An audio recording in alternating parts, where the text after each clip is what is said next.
팔자 사나운 노처녀가 새벽마다 어디로 사라지는 게야? 한양 변두리 큰 시장에 수상한 소문이 돌았지요. 26살 가난한 떡장수가 매일 동특이 전 광주리 하나 끼고 김첨지 댁 뒷문으로 사라지곤 했습니다. 그 댁에는 빚 갚으러 팔려온 12살 어린 노비 소녀가 매일 안주인 막대기에 맞으며 굶주리고 있었지요. 그런데 5년이 지난 어느 봄날 한양에서 어사 일행이 그 시장에 도착했습니다. 그 어사는 누구였을까요? 반갑습니다. 옛날 이야기입니다. 오늘도 저희 채널을 찾아주셔서 감사합니다. 구독과 좋아요, 알림 설정 눌러주시면 잊혀진 옛 이야기의 문이 활짝 열립니다. 새벽 달기 채 울기도 전이었습니다. 한양 변두리 작은 초가 한 채에 호롱불 하나가 켜졌지요.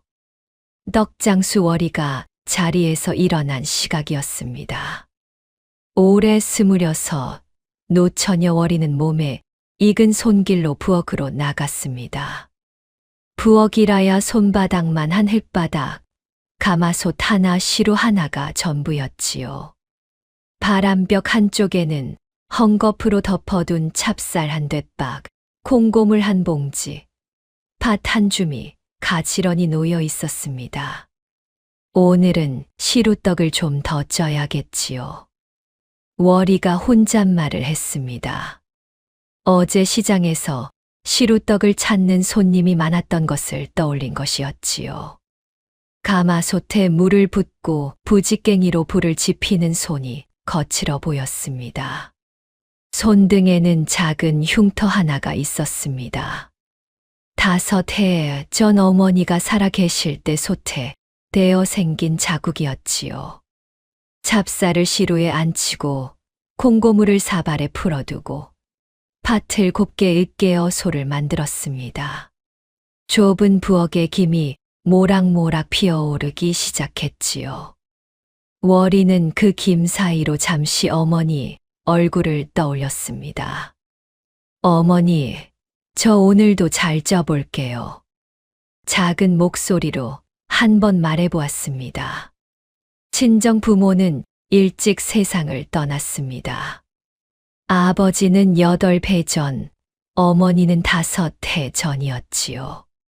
그 후로 월이는 이 작은 초가에 혼자 남았습니다. 혼이 날 사람도 의지할 친척도 없었지요. 다만 어머니가 살아 계실 때 가르쳐 주신 떡 만드는 솜씨가 있었습니다. 콩고물 시루떡 하나, 팥 시루떡 하나, 찹쌀로 만든 인절미 하나. 그 3가지가 월이의 살림이었지요. 시루에 김이 잘 오르는 동안 월이는 광주리를 손질했습니다. 달고 달아 가장자리가 해진 광주리, 그러나 월이의 손에 가장 익은 광주리였지요. 오늘도 잘 부탁한다. 광주리에 가만히 손을 얹으며 월이는 말했습니다. 그 광주리는 어머니가 마지막으로 남기신 것이었습니다. 어머니가 시장에 나가실 때 머리에 이시던 그 광주리지요. 해가 뜨기 전 떡이 다 쪘습니다. 시루떡을 칼로 가지런히 자르고 인절미를 콩고물에 굴려 모양을 잡았지요. 그것을 광주리에 차곡차곡 쌓고 흰 무명 보자기로 곱게 덮었습니다. 월이는 거울도 없이 머리를 만졌습니다. 틀의 머리는 늘 단정해야 한다는 어머니의 가르침이 있었지요. 회색 무명 저고리에 흰 무명 앞치마, 빛이 바랜 다홍 무명 치마, 집신 한 켤레. 그것이 월이의 전부였습니다. 광주리를 머리에 이고 월이는 초가 문을 닫았습니다. 동쪽 하늘이 어슴풀에 밝아오기 시작했지요. 한양 변두리의 골목, 한참을 걸어 내려가야 큰 시장이 나옵니다. 골목길을 따라 내려가는 동안 월이는 잠시 김첨지 댁 앞을 지나야 했습니다. 시장 바로 옆에 자리한 큰 양반댁이었지요. 소슬대문이 우뚝하고 담장은 키 큰 사람의 2배는 되어 보였습니다. 새벽이라 소슬대문은 아직 굳게 닫혀 있었지요. 양반댁은 새벽이 늦구나. 월이는 혼잣말로 중얼거리며 그 앞을 지났습니다. 이른 새벽 광주리를 인 노처녀 한 사람이 양반댁 담장 옆을 종종 걸음으로 지나가는 모습이었지요. 누구도 보아주지 않는 그림이었습니다. 조금 더 내려가니 시장 어귀가 나왔습니다. 한양 변두리에서도 큰 시장이라 부르는 곳이었지요. 새벽이건만 벌써 하나둘 자리를 펴는 사람들이 있었습니다. 이보소, 월이, 오늘도 일찍이구만. 생선 장수 박노인이 큰 소리로 부르며 손을 흔들었습니다. 월이는 가만히 고개를 숙여 인사했지요. 안녕하세요, 어르신. 자네는 어찌 늘 그리 일찍 나오는가? 새벽 달도 안 울었는데. 떡이 다 쪄졌으니 와야지요. 그 떡 좀 일찍 좀 다 팔리면 좀 좋아. 자네 그 자리는 팔자가 사납지 않은가? 박노인은 농인지 진심인지 모를 말을 던지고 다시 자기 좌판으로 돌아갔습니다. 월이는 잠깐 그 자리에 서 있었지요. 팔자가 사납다. 그 말은 한두 해 들은 것이 아니었습니다. 시장 한 구석, 다른 떡장수들이 좋아하지 않는 그늘진 자리. 그 자리가 월이의 단골 자리였지요. 어머니가 살아 계실 때부터 같은 자리였습니다. 월이는 다시 광주리를 고쳐 이고 시장 안쪽으로 들어갔습니다. 시장 한 구석, 늘 자리하던 그 그늘진 한평 남짓한 땅에 도착했지요. 광주리를 내려놓고 흰 무명 보자기를 깔고 그 위에 떡을 가지런히 진열했습니다. 콩고물 시루떡, 팥 시루떡, 인절미 있어요. 월이의 목소리는 컸지 않았습니다. 그저 작고 담담하지요. 큰 소리로 손님을 부르는 일은 어머니께 배우지 않았습니다. 해가 시장 지붕 너머로 떠오르기 시작했습니다. 시장은 점점 사람으로 북적거렸지요. 달전에서는 닭이 울고 어물전에서는 비린내가 풍기고 엽떡전에서는 김이 모락모락 피어올랐습니다. 여기 인절미 2개 주시구려. 머리에 짐을 인 안악이 다가왔습니다. 월이는 가만히 인절미 2개를 골랐지요. 2푼이옵니다. 안악이 2푼을 내고 떡을 받아갔습니다. 2푼. 월이는 그 2푼을 작은 무명 주머니에 넣었지요. 해가 더 높이 뜨자 시장 사람들이 더 많아졌습니다. 그러나 월이의 자리는 여전히 한산했지요. 이쪽 그늘진 자리까지 일부러 발걸음 옮기는 사람이 많지 않았습니다. 저기 시루떡 한 줄 주시오. 이번엔 늙은 할미였습니다. 월이는 시루떡 한 줄을 잘라 무명 보자기에 싸드렸지요. 1푼이옵니다. 할미가 1푼을 내고 가만히 월이를 바라보았습니다. 책씨는 아직 혼인을 안 했지. 예. 부모는 안 계신가? 예, 일찍 가셨습니다. 할미는 혀를 한 번 차고 떡을 들고 갔습니다. 그 뒷모습을 월이는 가만히 바라보았지요. 조금 뒤 다른 떡전 쪽에서 누군가의 큰 소리가 들렸습니다. 아이고, 인연이 또 이러네.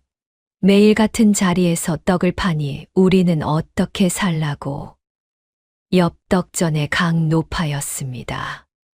강 노파는 월이의 자리를 못마땅하게 보는 사람 가운데 하나였지요.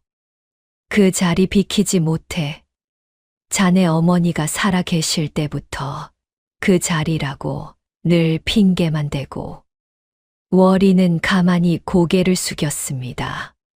강 노파의 큰 소리에도 월이는 한마디도 받아치지 않았지요. 어머니께서 늘 말씀하셨습니다. 자기 자리는 자기가 지키는 것이라고. 노처녀 주제에 무슨 자리는 자리야. 팔자 사나운 자리지. 강 노파는 그 자리에서 한바탕 떠들고 갔습니다. 시장 사람들이 한쪽으로 와서 들여다보았지요. 그러나 누구도 월이를 거들어주지 않았습니다. 그저 입을 가리고 수군거릴 뿐이었지요. 저 색시 정말 팔자 사납구먼. 부모도 일찍 가시고 혼인도 못하고 매일 떡 광주리만 이고 저 자리 그늘져서 손님도 못 오는데 무슨 고집인지 몰라. 월이는 그 모든 소리를 들었습니다. 다 듣고도 가만히 떡 광주리만 정리했지요. 손등에 작은 흉터를 한번 슬쩍 어루만졌습니다. 어머니의 자국이었지요. 어머니, 저는 오늘도 여기 있어요. 작은 목소리로 한 번 말해보았습니다. 손님이 오면 떡을 팔고 안 오면 가만히 앉아 기다렸지요. 그것이 월이의 하루였습니다. 해가 정오를 넘겼습니다. 시장은 더 사람이 많아졌다가 점점 줄어들기 시작했지요. 월이의 광주리에는 아직도 떡이 절반 이상 남아 있었습니다. 이러다 또 다 못 팔겠다. 월이는 가만히 한숨을 쉬었습니다. 다 못 판 떡은 다음 날 팔 수 없습니다. 떡은 하루가 지나면 굳고 맛이 변하지요. 그래서 월이는 늘 해 질 무렵까지 자리를 지켰습니다. 여보쇼, 시루떡 좀 깎아줘. 이번엔 술 취한 듯한 사내 하나가 다가왔습니다. 월이는 가만히 고개를 들었지요. 한 줄에 한 푼이옵니다. 한 푼이라고. 깎아주시오. 깎아주시오. 죄송하지만 깎을 수가 없습니다. 인연이 깎아달라는데 깎아줄 일이지. 사내는 침을 튀겨가며 큰 소리를 냈습니다. 월이는 그래도 가만히 앉아 있었지요. 어머니께서 가르쳐 주신 값입니다. 그 값이 옳다고 하셨지요. 어머니가 다 무슨 소용이야. 죽은 어머니가 자네 떡 사줄 텐가. 월이의 손등이 잠시 떨렸습니다. 그러나 월이는 끝내 한마디도 받아치지 않았지요. 사내는 한참을 욕설을 늘어놓다가 결국 빈손으로 가버렸습니다. 옆에서 보던 박노인이 그제야 다가왔지요. 자네는 사람이 너무 곱구나. 그래서 시장에서 못 살지. 내가 시루떡 2줄 사가지. 우리 며느리가 좋아해. 박노인은 2푼을 내고 시루떡 2줄을 가져갔습니다. 월이는 가만히 고개를 숙여 감사 인사를 했지요. 고맙습니다, 어르신. 고마운 건 자네지. 늘 그렇게 곱게 떡을 만드니. 박노인이 가고 나니 시장이 더 한산해졌습니다. 해가 시장 서쪽 지붕 너머로 기울기 시작했지요. 월이는 광주리에 남은 떡을 헤아렸습니다. 시루떡 5줄, 인절미 7개. 절반이 그대로 남았지요. 오늘도 못 다 팔았구나. 월이는 가만히 한숨을 쉬었습니다. 손에 들린 무명 주머니에는 동전 몇 푼이 짤랑거렸지요. 오늘 번 돈으로는 내일 떡 재료를 사면 끝입니다. 자기 끼니 살 돈은 없었지요. 한 끼는 그냥 거르지요. 월이는 자기에게 다짐하듯이 말했습니다. 한 끼 거르는 일은 익숙했습니다. 이틀에 한 번, 사흘에 한 번 끼니를 거르며 살아왔지요. 해가 다 지기 전 월이는 광주리를 정리했습니다. 남은 떡을 다시 보자기로 싸고 무명천을 접고 광주리를 머리에 이었지요. 내일 또 와야지. 시장을 나서는 길에 다시 김첨지 댁 소슬대문 앞을 지났습니다. 소슬대문은 여전히 굳게 닫혀 있었고 담장 너머로는 양반 댁의 등불이 하나둘 켜지기 시작하고 있었지요. 그 안쪽에서는 시중 드는 사람들의 발소리가 들리고 음식 짓는 김 냄새가 담장 너머까지 풍겨왔습니다. 양반 댁은 사는 게 다르구나. 월이는 가만히 그 담장 너머를 한번 바라보았습니다. 자기 광주리에 남은 떡을 한번 내려다보았지요. 양반 댁 안에서는 따뜻한 밥상이 펴지고 있을 것입니다.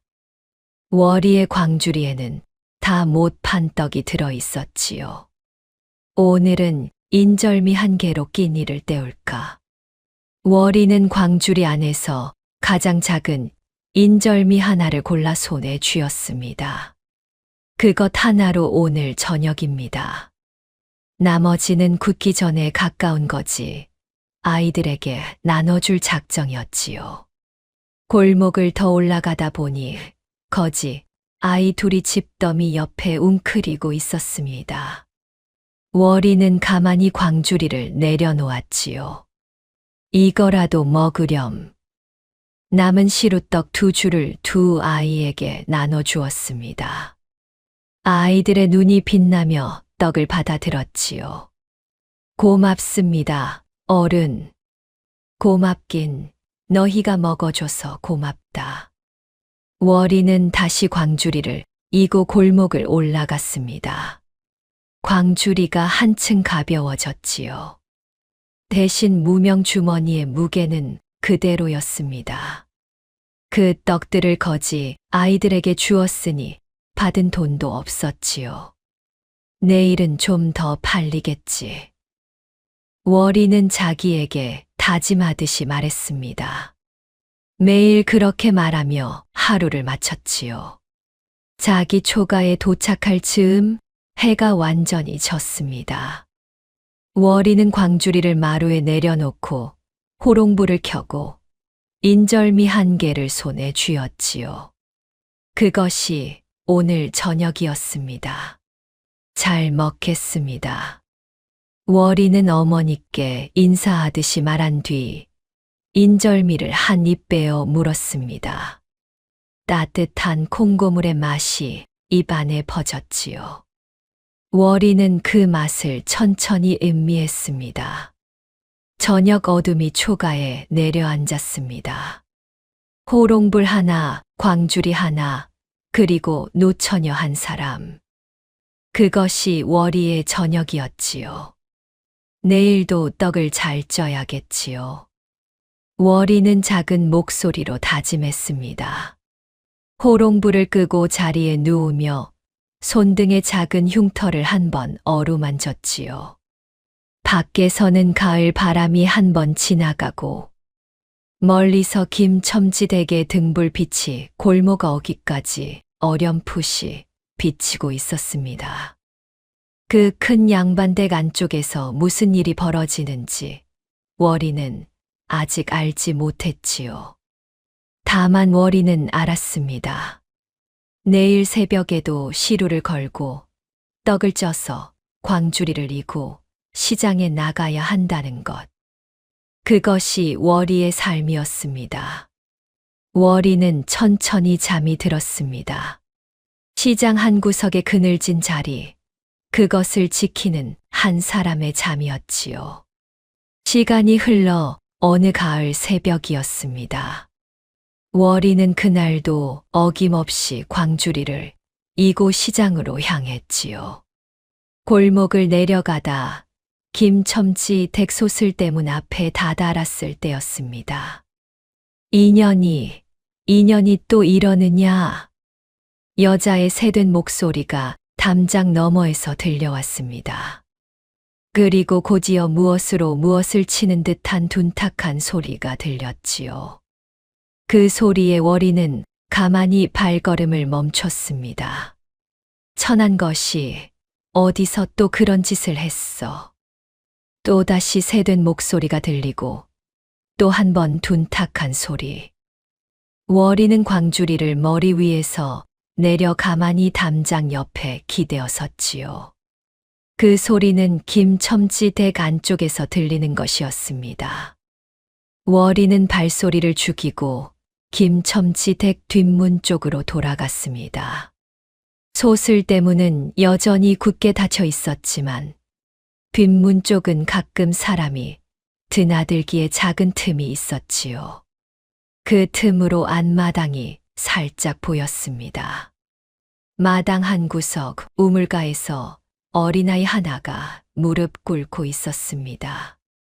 회색 무명 저고리에 갈색 무명 치마, 흰 앞치마는 다 해져 있었지요. 머리는 댕기머리, 키는 한자 남짓 더 커야 어른이 될 만한 작은 아이였습니다. 인연이 또 그릇을 떨어뜨렸느냐? 이게 몇 번째냐? 마당 한가운데 비단옷 입은 안주인이 막대기를 들고 서 있었습니다. 자줏빛 비단 저고리, 진청 비단 치마, 머리에는 보랏빛 비녀를 꽂은 40대 여자였지요. 도드라진 광대에 가는 눈매가 매서웠습니다. 잘못했습니다, 마님. 어린아이의 작은 목소리였습니다. 어찌나 작은지 담장 너머의 월이까지 겨우 들릴 정도였지요. 잘못했습니다라니, 이 그릇 하나가 얼마짜리인 줄 아느냐? 너 같은 천한 것 열을 팔아도 못 사는 그릇이다. 박씨 부인이 막대기를 다시 들어 어린아이의 등을 한 번 쳤습니다. 어린아이가 가만히 떨었지요. 왜 우는 소리도 안 나? 인연이 사람이냐 짐승이냐? 월이는 담장 틈에 눈을 가까이 댔습니다. 어린아이의 옆 얼굴이 살짝 보였지요. 작고 마른 얼굴, 큰 눈, 그러나 눈물 한 방울 흘리지 않고 있는 영민한 표정이었습니다. 마님, 다시는 안 그러겠습니다. 작은 목소리, 떨림 없이 차분한 목소리였지요. 월이는 잠시 그 목소리에 마음이 흔들렸습니다. 그 순간 한쪽에서 도포를 입은 양반이 천천히 마당으로 내려왔습니다. 회색 두루마기에 검은 갓을 쓴 김첨지였지요. 회색이 섞인 수염이 가지런했습니다. 부인, 그만하시구려. 이이 보세요. 인연이 또 그릇을 깨뜨렸습니다. 그 그릇은 부엌의 그릇이지 않소. 또 새로 사면 되지 않겠소. 또 새로 사면 된다고요? 인연 같은 천한 것 때문에 우리 살림이 다 깨지는데. 허허, 부인 그만. 김첨지는 더 말을 잇지 못했습니다. 박씨 부인이 막대기를 들어 한 번 더 어린아이를 치려 하자. 김첨지는 한숨만 한 번 쉬고 다시 사랑채 쪽으로 돌아갔지요. 박씨 부인은 김첨지가 사라지자 막대기를 다시 한 번 들어 올렸습니다. 썩 들어가서 부엌일이나 해라. 오늘 저녁밥은 먹을 생각도 마라. 예, 마님. 어린아이는 작은 목소리로 대답하고 가만히 일어났습니다. 비틀거리며 부엌 쪽으로 사라졌지요. 박씨 부인은 막대기를 든 채 한참을 마당에 서 있다가 안채로 들어갔습니다. 월이는 담장 틈에서 떨어졌습니다. 가슴이 미어지는 것 같았지요. 손이 살짝 떨렸습니다. 저 아이가. 월이는 광주리를 다시 머리에 이고 시장으로 향했습니다. 그러나 그 작은 어린아이의 얼굴이 눈에서 떠나지 않았지요. 큰 눈, 작은 입, 그리고 눈물 한 방울 흘리지 않던 그 차분한 옆얼굴. 시장에 도착한 월이는 늘 그렇듯이 자리를 펴고 떡을 진열했습니다. 그러나 마음은 자꾸 김첨치 댁 쪽으로 갔지요. 이보소, 월이, 오늘은 안색이 안 좋네. 박 노인이 다가와 말을 걸었습니다. 월이는 가만히 고개를 들었지요. 어르신, 김첨지 댁에 사는 어린아이를 아세요? 어린아이? 아, 그 노비 아이 말인가. 노비요? 그렇지. 한 두어 달 전에 들어온 노비라네. 어디서 빚 갚으러 팔려왔다고 들었어. 빚 갚으러요? 그렇지. 자기 부모가 큰 빚을 졌는데 못 갚으니까 그 어린 것을 김첨지 댁의 노비로 팔아넘겼다네. 한 12살이라던가. 월이는 가슴이 한 번 더 미어졌습니다. 12살. 자기가 어머니를 따라 시장에 처음 나갔을 때가 그쯤 나이였지요. 그 부모는 어찌 되었답니까? 그건 모르지. 자기 자식 팔아 빚 갚고 어디로 갔는지 누가 알겠는가. 그 후로 김첨지 댁 안주인이 그 어린 것을 매일 매질한다는 말이 있어. 매일이요. 그 댁 안주인이 좀 매서운 사람이지. 천한 것 하면서 막대기를 늘 들고 다닌다더군. 부엌일이며 빨래며 다 시키면서 끼니도 제대로 안 준대. 박 노인은 혀를 한 번 차고 자기 자리로 돌아갔습니다.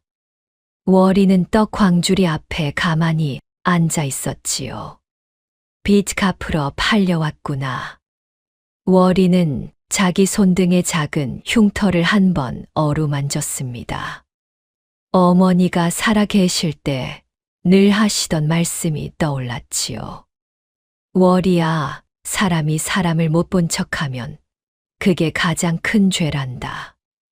어머니의 목소리가 마음 깊은 곳에서 들리는 것 같았습니다. 월이는 잠시 눈을 감았다가 다시 떴지요. 그날 월이는 평소보다 일찍 자리를 정리했습니다. 떡이 절반 이상 남았으나 더 이상 자리에 앉아 있을 수가 없었지요. 광주리를 이고 시장을 나서며 월이는 한 가지 결심을 했습니다. 오늘 남은 떡은 그 아이에게 주어야지요. 집으로 가는 길에 다시 김첨지 댁 뒷문 앞을 지났습니다. 그러나 어떻게 그 어린아이에게 떡을 줄지 막연했지요. 함부로 소슬대문을 두드릴 수도 없고 박씨 부인 눈에 띄면 큰일이 날 것입니다. 월이는 한참을 그 자리에서 망설였습니다. 그러다 결국 광주리에서 떡 한 줄을 꺼내 흰 무명 보자기에 정성스럽게 쌌지요. 그것을 김첨지 댁 뒷문 옆 작은 돌 위에 살며시 올려두었습니다. 이거라도 잡수세요. 작은 목소리로 한 번 속삭였습니다. 어린아이가 그것을 발견할 수 있을지 알 수 없었지요. 그러나 월이가 할 수 있는 것은 그것뿐이었습니다.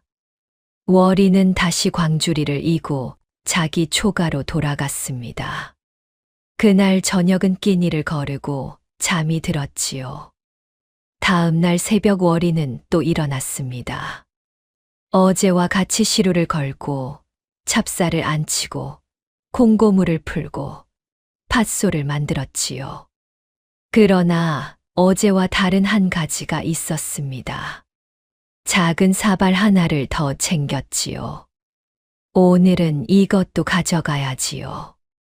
월이는 평소보다 시루떡을 한 줄 더 만들었습니다.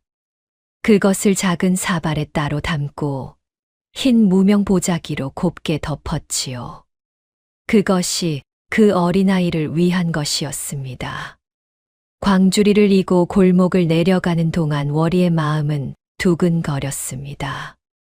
어제 두고 온 떡이 어찌 되었을지, 그 어린아이가 발견했을지 알 수가 없었지요. 김첨지댁 뒷문 앞에 도착했습니다.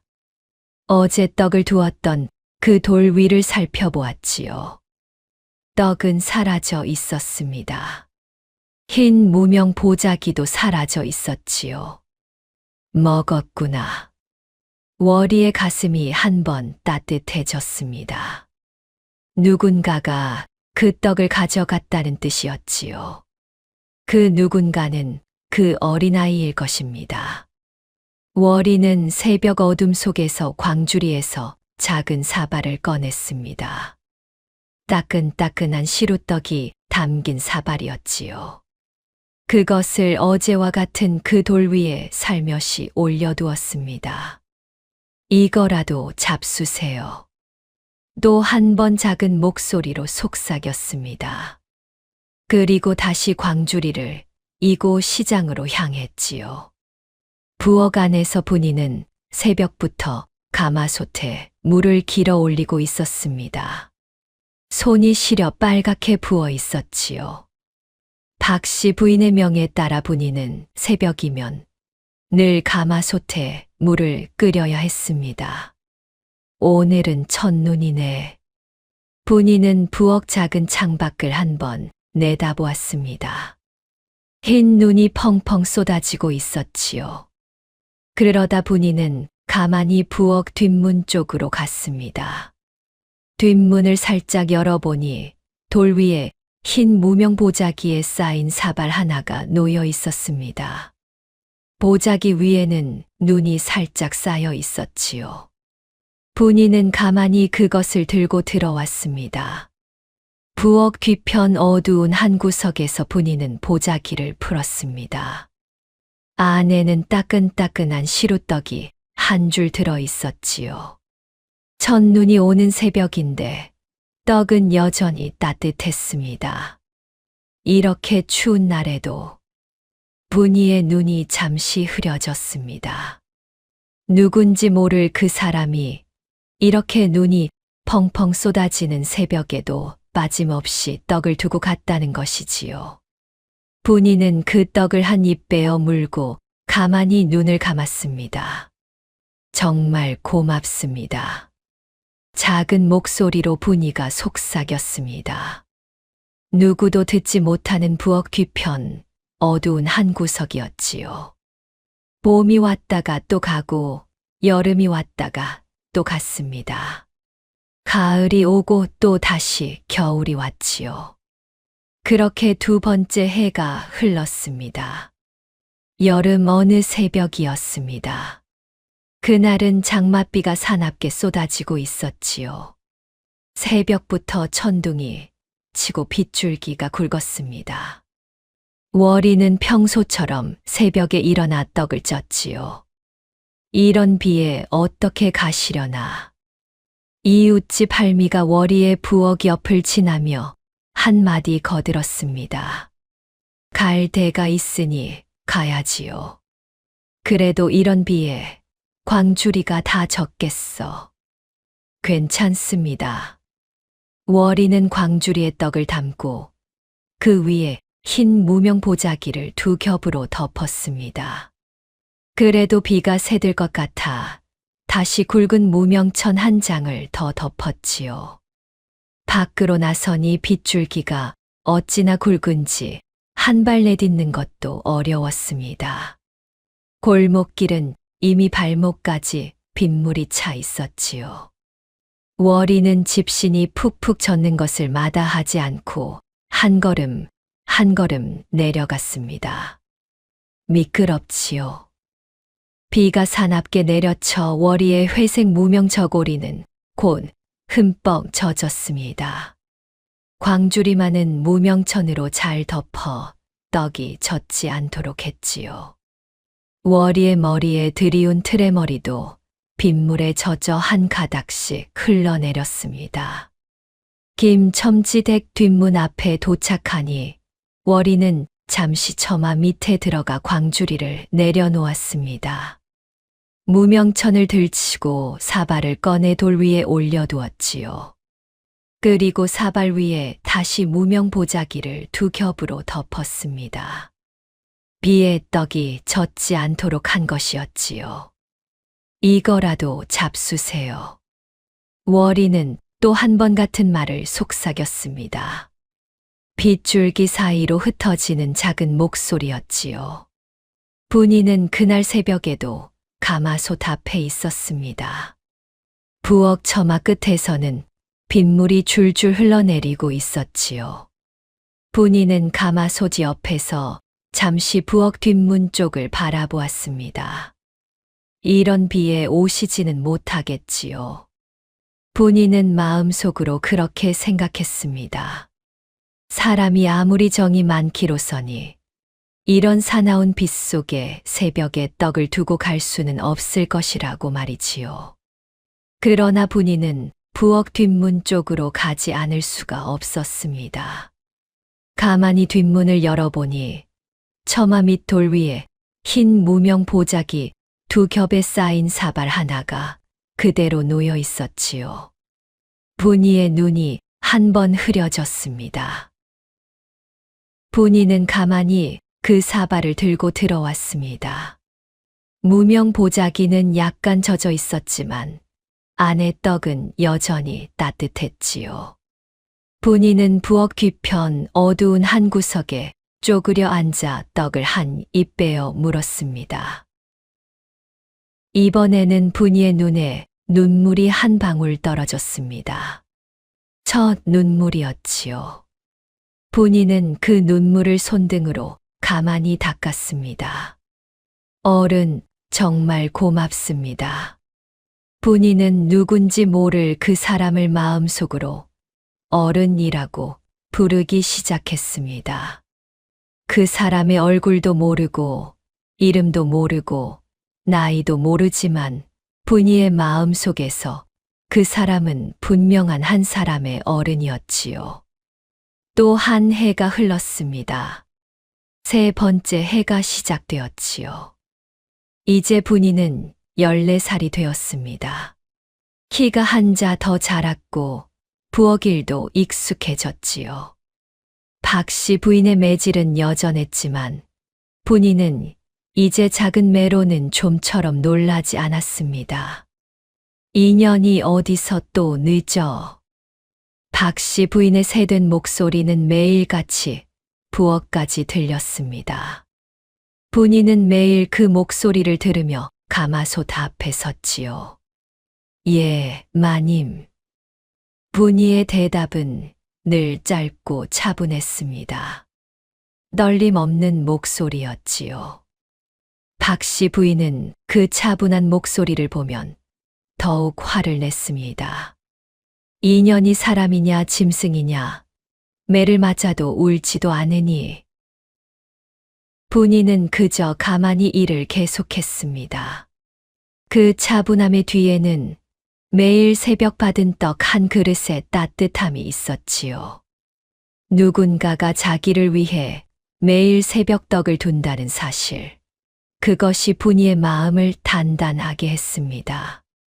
내가 살아있는 한 그 어른의 정성을 갚아야 합니다. 분이는 마음속으로 그렇게 다짐했습니다. 그러나 그 어른이 누구인지조차 알 수 없으니 갚을 길이 없었지요. 월이도 그 사이 더 야위어 갔습니다. 매일 떡을 한 줄 더 만들고 자기는 끼니를 거르는 날이 점점 더 많아졌지요. 시장에서도 사람들이 월이의 야윈 모습을 보며 수군거렸습니다. 저 색시 점점 더 야위네. 무슨 일인지 매일 떡을 한 줄 더 만든다던데. 한 줄 더 어디 갖다 주는 게야. 누가 알겠어. 팔자 사나운 노처녀가 무슨 일을 하는지. 월이는 그 모든 수군거림을 들었지만 한마디도 답하지 않았습니다. 그저 시장 한 구석 그늘진 자리에 앉아 떡을 팔았지요. 자기 끼니는 끼른 날이 더 많았습니다. 방 노인이 한 번은 월이를 가만히 불러 물었습니다. 이보소, 월이. 자네 매일 떡을 한 줄 더 만든다던데 누구한테 가져가는가? 월이는 가만히 미소만 지었습니다. 답하지 않았지요. 누군지 자네 정인이 있는가? 아닙니다. 그럼 누군가? 그저 누군가입니다.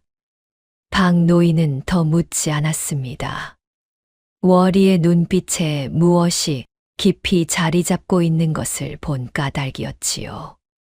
세 번째 겨울이 왔을 때였습니다. 그해 겨울은 유난히 추웠지요. 한양 골목 전체가 얼어붙고 한강의 얼음이 한 자가 넘게 두꺼웠습니다. 그날 새벽 월이는 평소보다 더 일찍 일어났습니다. 손이 너무 시려 떡 만드는 일이 평소보다 더디었지요. 그래도 월이는 시루를 걸고 찹쌀을 안치고 콩고물을 풀고 떡을 쪘습니다. 이런 추위에는 따끈한 떡이 더 좋겠지요. 월이는 평소보다 더 따끈한 떡을 사발에 담았습니다. 그 위에 흰 무명 보자기를 세 겹이나 덮어 따뜻함이 오래 가게 했지요. 광주리를 이고 골목을 내려가는 동안 월이의 입김이 새하얗게 풀어졌습니다. 집신 안에 발이 시려 끝이 얼얼했지요. 그러나 월이는 한 걸음도 멈추지 않았습니다. 김첨지댁 뒷문 앞에 도착해 사발을 돌 위에 올려두고 월이는 잠시 그 자리에 서 있었습니다. 손을 한 번 입김에 녹였지요. 이거라도 잡수세요. 또 한 번 같은 말을 속삭였습니다. 그 말이 천일에 가까워지고 있었지요. 분이는 그 새벽에도 어김없이 부엌 뒷문 옆 돌 위에서 따끈한 사발을 발견했습니다. 누군지 모를 그 어른의 마음이 그 사발 안에 가득했지요. 어른, 부디 평안하시기를. 분이는 사발의 떡을 다 먹고 가만히 두 손을 모았습니다. 어디 계신지도 모르는 그 어른을 향해 작은 절을 한 번 올렸지요. 새해가 흘렀습니다. 김첨지댁 뒷문 앞 돌 위에 떡 한 그릇이 매일 새벽 놓여 있는 일은 두 사람만 아는 약속이 되었지요. 그 약속에는 이름도 없고 말도 없었습니다. 다만 매일 새벽 따끈한 떡 한 그릇이 있었지요. 월이는 점점 더 야위어 갔습니다. 분이는 점점 더 자랐지요. 두 사람의 길은 같은 새벽 그 돌 위에서만 만나고 있었습니다. 두 사람은 서로의 얼굴을 모르는 채로 매일 새벽 그렇게 만났지요. 세 번째 해의 마지막 새벽, 분이는 부엌 뒤편 어두운 한 구석에서 떡을 먹으며 가만히 다짐했습니다. 언젠가 이 어른을 꼭 뵙고 싶습니다. 이 손을 한 번이라도 잡아보고 싶습니다. 그 다짐은 분이의 마음 깊은 곳에 단단하게 자리 잡았지요. 그러나 그 자리 잡은 다짐을 분이는 누구에게도 말하지 않았습니다. 그저 매일 새벽 빈 사발을 깨끗이 씻어 다시 그 자리에 올려두는 일로 그 다짐을 새겼지요. 겨울 골목의 흰 눈이 또 한 번 펑펑 쏟아지고 있었습니다. 그 눈 속에 월이의 발자국이 한 줄 또 한 줄 남았다가 곧 새 눈에 덮여 사라졌지요. 발자국은 사라져도 떡 한 그릇은 매일 그 돌 위에 따뜻하게 머물렀습니다. 또 한 해가 흘렀습니다. 분이는 어느덧 15살이 되었지요. 키는 한자 더 자랐고 부엌일은 누구보다 빠릿빠릿했습니다. 김첨지 댁의 살림은 분이의 손이 닿지 않는 데가 없었지요. 가마솥에 밥, 부뚜막에 찬, 우물가에 빨래, 마당에 비질까지. 박씨 부인은 분이를 부려 살림을 거의 다 꾸려갔습니다. 2년이 또 어디 가서 시간을 끄느냐. 새벽이면 박씨 부인의 새된 목소리가 부엌까지 들려왔지요. 분이는 가마솥에 물을 길어 올리며 작은 목소리로 답했습니다. 곧 가옵니다, 마님. 분이의 대답은 늘 단정했지요. 널림 없이 차분한 목소리, 그러면서도 거역하는 기색은 한 점도 없었습니다. 박씨 부인은 매번 그 말투에 또 한 번 화를 냈지요. 2년이 어디서 그런 양반 말씨를 배웠어. 천한 것이 어디서. 분이는 늘 가만히 듣기만 했습니다. 그러다 박씨 부인이 사랑채로 돌아가면 다시 묵묵히 일을 했지요. 분이는 부엌 일을 다 마치면 김첨지가 거처하는 사랑채 청소도 도맡아야 했습니다. 사랑채에는 김첨지가 늘 책을 보고 앉아 있었지요. 분이가 마루를 닦는 동안 김첨지는 흘금 한 번 분이를 보고 다시 책을 읽었습니다. 너는 글을 아느냐? 어느 날 김첨지가 가만히 분이에게 물었습니다. 분이가 마루를 닦다가 잠시 손을 멈췄지요. 모르옵니다, 어른. 그래. 김첨지는 더 묻지 않았습니다. 다시 책을 읽기 시작했지요. 분이는 마루 닦는 일을 마치고 가만히 사랑채를 나왔습니다. 그러나 그날 이후 분이는 사랑채를 청소할 때마다 김첨지의 책을 살짝 흘끔거렸습니다. 한자 한 글자, 한 글자가 분이의 눈에 들어왔지요. 분이는 글을 모른다고 답했지만 사실은 어렴풋이 기억하는 글자가 있었습니다. 이 글자는 본 적이 있는데 분이는 마음속으로 그렇게 생각했습니다. 그러나 어디서 본 것인지 분이는 잘 알 수 없었지요. 다만 그 글자를 보면 마음 한켠이 알듯이 따뜻해졌습니다. 밤에 부엌 뒤편 자기 자리에 누워 분이는 그 글자를 손가락으로 흙바닥에 그려보았습니다. 1, 2, 3, 그리고 그보다 어려운 글자들. 한 번 본 글자는 분이의 머리에 또렷이 새겨지곤 했지요. 분이는 매일 새벽떡 한 그릇을 받고 매일 사랑채에서 김첨지의 책을 흘끔거리며 글자를 마음에 새겼습니다. 그것이 분이의 두 가지 비밀이 되었지요. 두 가지 비밀이 분이를 살게 했습니다. 한 달, 두 달이 흘렀습니다. 분이의 머리에는 글자가 점점 쌓였지요. 어떤 책에 어떤 글자가 어떤 자리에 있는지 분이는 거의 기억하고 있었습니다.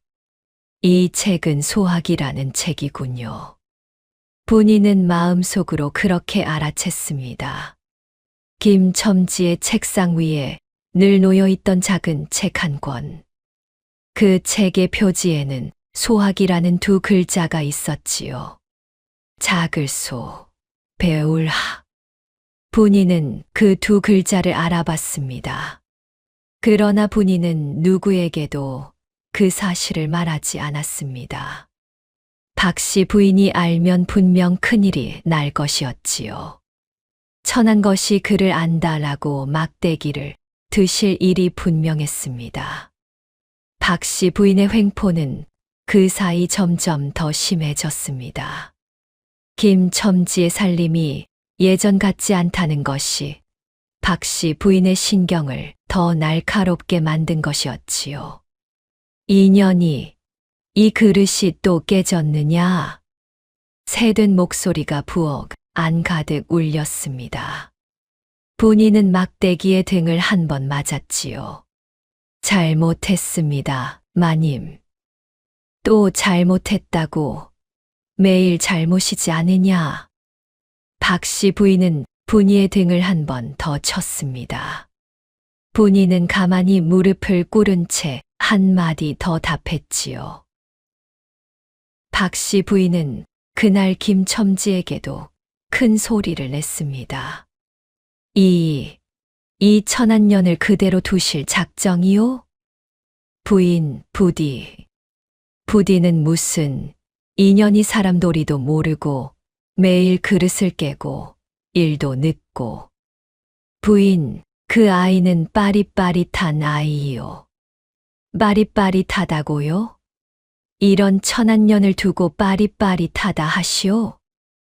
박씨 부인의 새된 목소리가 한참을 사랑채에 울려 퍼졌습니다. 김첨지는 그저 한숨을 한 번 쉬고 책상 앞에 앉았지요. 분이는 그 모든 소리를 들었습니다. 그저 부엌에서 묵묵히 일을 했지요. 분이의 눈에는 눈물 한 방울 떨어지지 않았습니다. 새벽이 되면 분이는 또 부엌 뒷문 옆 돌 위에서 따끈한 떡 한 그릇을 발견했습니다. 그 떡 한 그릇이 분이의 하루를 살게 했지요. 어른, 오늘도 고맙습니다. 분이는 매일 같은 말을 작은 목소리로 속삭였습니다. 그 말은 새벽의 부엌 뒤편 어두운 한 구석에 따뜻하게 머물렀지요. 월이는 그 사이 더 야위어 갔습니다. 시장 사람들이 한 번씩 월이의 야윈 모습을 보며 한숨을 쉬었지요. 저 색시 정말 점점 야위네. 무슨 일을 그리 하나 매일 떡 한 줄을 더 만들어 어디로 가져간다던데. 가져간다고 누구한테 받지도 못하는 모양인데. 박 노인이 어느 날 또 한 번 월이에게 다가왔습니다. 월이, 자네는 정말 누구한테 그 떡을 가져가는가? 내 보기로는 받을 사람이 없는 사람한테 가져가는 것 같은데. 월이는 가만히 미소만 지었습니다. 답하지 않았지요. 세상 사람들은 자기 배 채우기에 바쁜데 자네는 매일 자기 배는 굶고 남의 배를 채우는구나. 그저 그래야 할 것 같아서요. 그래야 할 것 같다. 누가 시킨 것도 아닌데. 누가 시킨 것은 아니지만. 월이는 잠시 말을 멈췄습니다. 어머니의 말씀이 다시 떠올랐지요.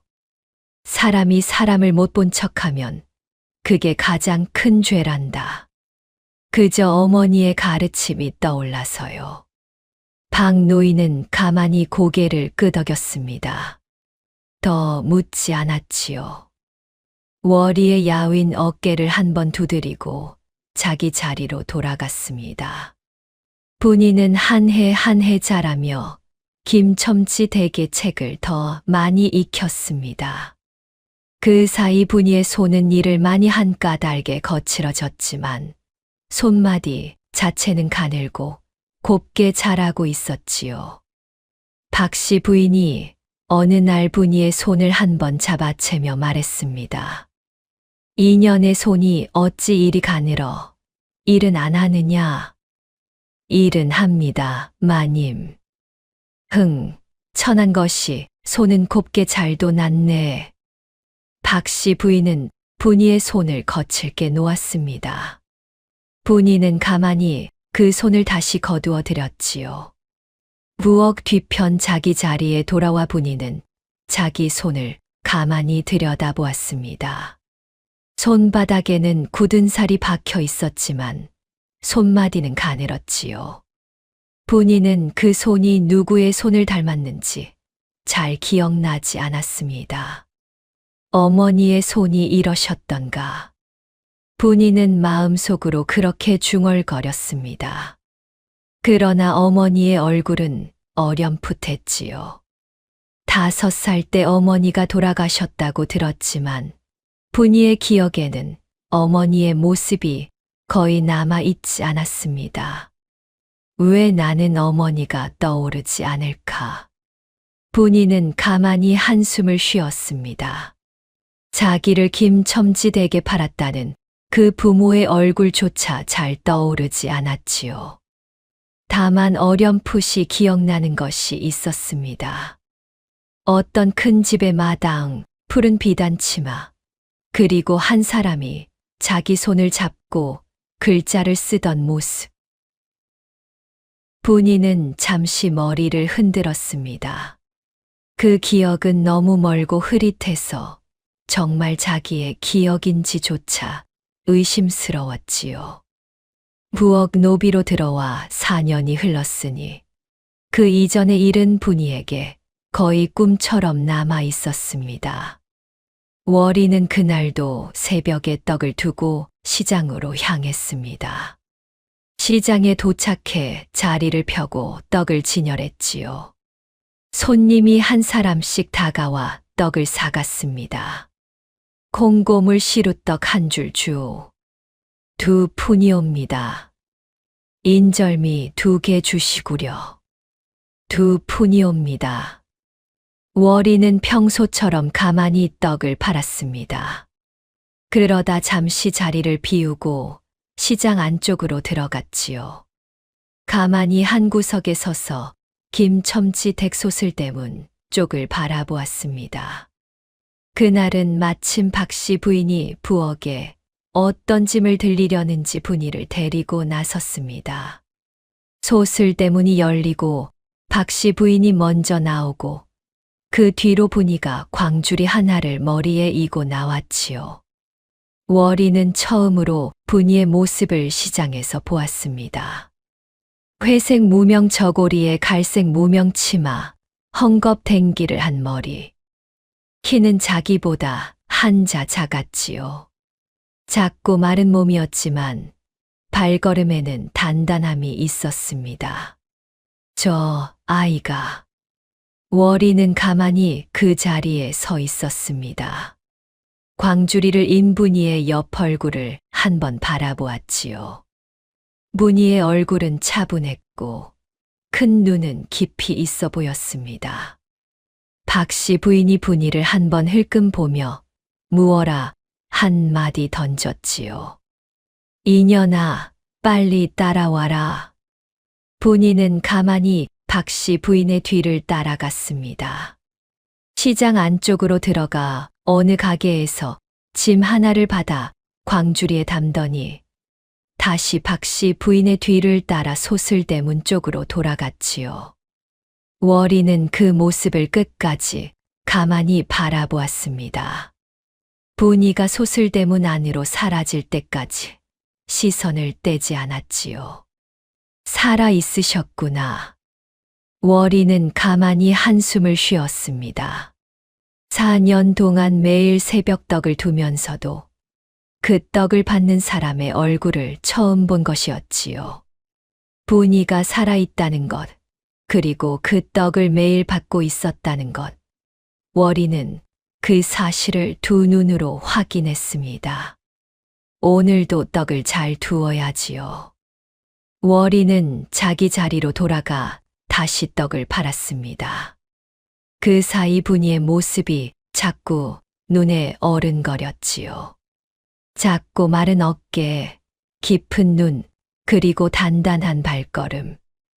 그저 살아만 계셔 주십시오. 월이는 마음속으로 그렇게 빌었습니다. 그것 하나면 충분했지요. 이름도 모르고 신분도 모르는 그 어린 노비 소녀가 그저 매일 살아만 있어 주기를. 월이의 마음 깊은 곳에는 그 한 가지 바람이 자리 잡고 있었습니다. 해가 시장 서쪽 지붕 너머로 기울었습니다. 월이는 그날도 광주리를 정리해 자기 초가로 돌아갔지요. 자기 끼니는 또 걸은 하루였습니다. 또 한 해가 흘렀습니다. 본인은 어느덧 17살이 되었지요. 5년째 봄이었습니다. 봄볕이 김첨지 댁 마당에 따스하게 내리쬐던 어느 날이었지요. 본인은 사랑채의 마루를 닦고 있었습니다. 김첨지는 그날 잠시 자리를 비웠고 박씨 부인은 안채에서 졸고 있었지요. 본인은 마루를 다 닦고 가만히 사랑채 안을 들여다보았습니다. 책상 위에는 늘 보던 수학 한 권과 그 옆에 새로 펼쳐진 책이 한 권 있었지요. 본인은 호기심을 이기지 못하고 가까이 다가갔습니다. 명심보감. 본인은 그 새 책의 표지에 적힌 글자를 알아봤습니다. 명심보감. 마음을 밝히는 보배의 거울이라는 뜻이지요. 본인은 그 책을 한번 가만히 펼쳐보았습니다. 펼친 자리에 있는 한 줄을 본인은 가만히 읽어보았지요. 선이 부적이면 부족이 성명이라. 본이의 입에서 작은 목소리가 새어 나왔습니다. 선을 쌓지 않으면 이름을 이루기에 부족하다는 뜻이지요. 본인은 그 글자 하나하나를 알아보았습니다. 그 순간이었지요. 인연이 새된 목소리가 사랑채 문 쪽에서 들렸습니다. 본인은 깜짝 놀라 책을 닫았지요. 박씨 부인이 사랑채 문 앞에 서 있었습니다. 졸다가 깬 박씨 부인이 마침 사랑채 쪽으로 나오다가 본이의 모습을 본 것이었지요. 인연이 지금 무엇을 하였느냐? 박씨 부인의 목소리가 천둥처럼 사랑채에 울렸습니다. 본인은 가만히 책상 옆에 무릎을 꿇었지요. 마님, 죄송하옵니다. 이 책을 읽었느냐? 인연이 천한 것이 그를 안다고? 어디서 그를 익혔느냐? 본인은 답하지 못했습니다. 박씨 부인은 부랴부랴 안채로 가서 막대기를 들고 다시 사랑채로 돌아왔지요. 막대기를 든 박씨 부인의 눈은 매서웠습니다. 인연이 사랑채를 청소하면서 매일 책을 읽었구나. 천한 것이 어찌 그를 익혀. 박씨 부인이 막대기를 들어 본이의 등을 한 번 쳤습니다. 본인은 가만히 무릎을 꿇은 채 떨림 없이 답했지요. 마님, 그저 호기심에. 호기심, 천한 것이 호기심까지 가졌단 말이냐? 천한 년이 그를 익혀 어디다 쓰겠느냐? 박씨 부인이 본이의 등을 한 번 더 쳤습니다. 본이의 어깨가 살짝 움찔했지요. 그러나 본이의 눈에는 눈물이 한 방울도 떨어지지 않았습니다. 박씨 부인은 한참을 본이의 등을 막대기로 치다가 결국 막대기를 던지고 안채로 돌아갔습니다. 본인은 그 자리에 그대로 무릎을 꿇은 채 한참을 머물렀지요. 본인은 가만히 자기 등에 손을 한 번 대보았습니다.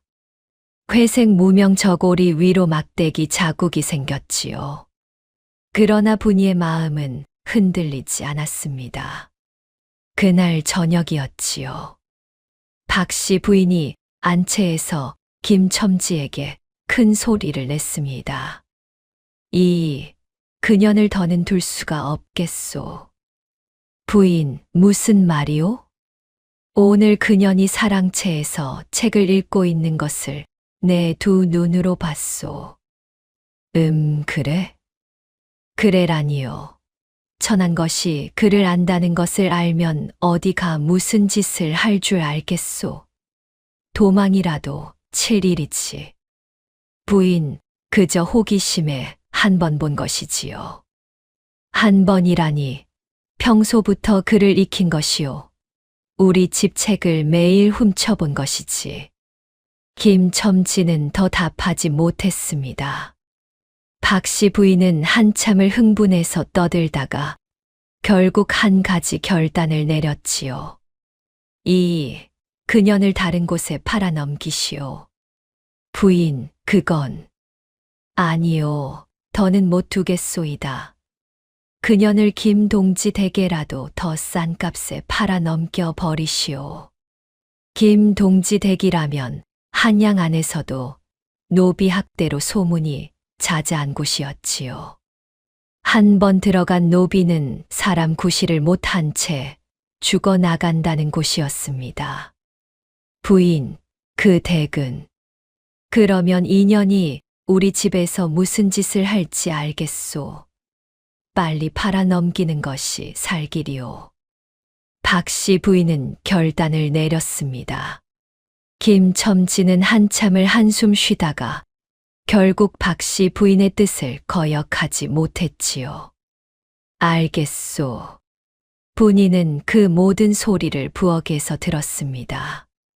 가만히 가마솥 앞에 앉아 그 말들을 다 들었지요. 김동지 댁이라는 말이 분이의 가슴을 한번 쿵 내려쳤습니다. 김동지 댁이라. 분이는 한번 가만히 한숨을 쉬었습니다.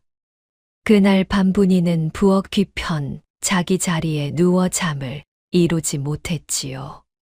김동지 댁에 가면 5년 동안 매일 새벽 받던 떡 한 그릇은 더 이상 받지 못할 것입니다. 누군지 모를 그 어른의 정성을 더는 받지 못한다는 것이지요. 어른, 마지막으로 한 번이라도. 분이는 마음속으로 한 가지를 결심했습니다.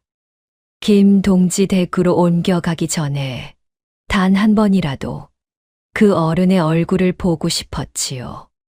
5년 동안 매일 새벽 자기를 살려주신 그분의 얼굴을 단 한 번이라도. 분이는 다음 날 새벽까지 잠들지 못했습니다. 가마솥 앞 자기 자리에서 일어나 부엌 뒷문 옆에 가만히 앉아 있었지요. 새벽 어둠 속에서 분이는 그 어른이 오기를 기다렸습니다. 월이는 그날도 어김없이 새벽에 일어나 떡을 쪘습니다. 5년째 봄 새벽이었지요. 광주리를 이고 골목을 내려가는 동안 월이의 가슴은 평소와 다름없었습니다. 오늘도 그 자리에 두면 되지요. 월이는 김첨지 댁 뒷문 앞에 도착했습니다. 늘 그렇듯이 광주리에서 사발을 꺼내 돌 위에 올려두었지요. 월이가 사발을 두고 막 돌아서려는 그 순간이었습니다. 뒷문이 살며시 열렸습니다. 어른. 작은 목소리가 새벽 어둠 속에서 들렸습니다. 월이는 깜짝 놀라 그 자리에 멈춰 섰지요. 뒷문 사이로 분이의 작은 얼굴이 살짝 보였습니다. 월이도 분이도 한참을 말 없이 서 있었습니다. 5년 동안 매일 새벽 그 돌 위에서 만났던 두 사람이 그렇게 처음으로 얼굴을 마주한 순간이었지요. 분이가 가만히 뒷문을 더 열고 한 발 마당으로 나왔습니다. 회색 무명 저고리에 갈색 무명 치마, 헝겊 댕기를 한 머리. 17살 처녀의 단아한 모습이었지요. 어른, 5년 동안 저를 살려주신 분이시지요. 문희의 목소리는 작았지만 떨림이 없었습니다. 월이는 잠시 답하지 못했지요. 평생 한 번도 누구에게 그런 말을 들어본 적 없었습니다. 어른, 5년 동안 매일 새벽. 분이의 작은 목소리가 새벽 어둠 속에 한자 떨어졌습니다. 월이는 가만히 미소를 지었지요. 그러고는 작은 목소리로 답했습니다. 내가 한 일이 무엇 있겠느냐. 그저 떡 한 그릇을 두었을 뿐이지요. 분이의 눈에 처음으로 눈물이 한 방울 떨어졌습니다. 박씨 부인의 막대기에도 흘리지 않던 눈물이 월이의 작은 목소리 한마디에 떨어진 것이었지요. 분이는 가만히 한 발 더 다가왔습니다. 그러고는 월이의 거칠어진 손을 두 손으로 꼭 잡았지요. 어른, 이 손이옵니까? 매일 새벽 저를 살려주신 손이. 분이의 두 손이 월이의 손을 단단히 감쌌습니다. 월이의 거친 손등에 분이의 따뜻한 손이 닿아 있었지요. 월이는 잠시 그 자리에 서서 분이의 손을 가만히 느꼈습니다. 5년 동안 한 번도 닿지 못했던 두 사람의 손이 5년째 봄 새벽에 처음으로 맞닿은 것이었지요. 이름이 무엇이옵니까, 어른? 월이라고 하옵니다. 월이 어른. 분이는 그 이름을 한 번 가만히 입에 올려보았습니다. 5년 동안 마음속으로만 부르던 어른의 이름이 마침내 입 밖으로 나온 것이었지요. 저는 분이옵니다. 김첨지 댁의 부엌 노비. 알고 있었지요. 어른께서는 어찌 5년 동안 분이가 그 말을 끝맺지 못했습니다. 가슴이 막혀 더 말이 나오지 않았던 것이었지요. 월이는 가만히 분이의 손을 한 번 마주 잡고 분이의 어깨를 다른 한 손으로 한 번 쓰다듬었습니다. 살아있어 주어 고맙습니다. 월이의 작은 목소리가 새벽 어둠 속에 떨어졌습니다. 분이는 그 한마디에 어깨를 한 번 떨었지요. 5년 동안 분이가 마음속으로 들으려 했던 한마디가, 그 마디가 지금 새벽 어둠 속에 있었습니다. 어른. 분이가 그 한마디만 또 한 번 했습니다. 더 말을 잇지 못했지요. 그 자리에 두 사람은 한참을 그렇게 서 있었습니다. 새벽 동쪽 하늘이 어슴풀에 밝아오기 시작했지요. 이제 가야겠습니다. 월이가 가만히 분이의 손을 놓았습니다. 광주리를 다시 이고 일어섰지요. 어른, 내일도 둘 것입니다. 그 자리에 분이도 부디 잘 계시기를. 월이는 그 말을 마지막으로 광주리를 이고 골목을 내려갔습니다. 분이는 뒷문 안쪽에서 그 뒷모습을 한참을 바라보았지요. 회색 무명 저고리에 흰 앞치마, 다홍 무명 치마. 그 야윈 어깨가 새벽 어둠 속으로 사라질 때까지 분이는 시선을 떼지 않았습니다. 어른. 분이는 그 자리에 한참을 서 있었지요. 박씨 부인이 잠에서 깨어나 새된 목소리를 내기 전까지 분이는 그 자리에 가만히 머물렀습니다. 분이는 뒷문을 다시 닫고 부엌으로 들어왔습니다. 빈 사발을 가만히 들여다보며 분이는 마음속으로 다짐했지요. 오늘 김동지 댁에 팔려가는 한이 있어도 어른의 정성은 평생 잊지 않겠습니다. 그러나 분이는 알지 못했지요. 그날 오후 한양에서 그 시장의 한 무리의 어사 일행이 도착할 줄을 분이는 정말로 알지 못했습니다. 그날 정오를 넘긴 무렵이었습니다.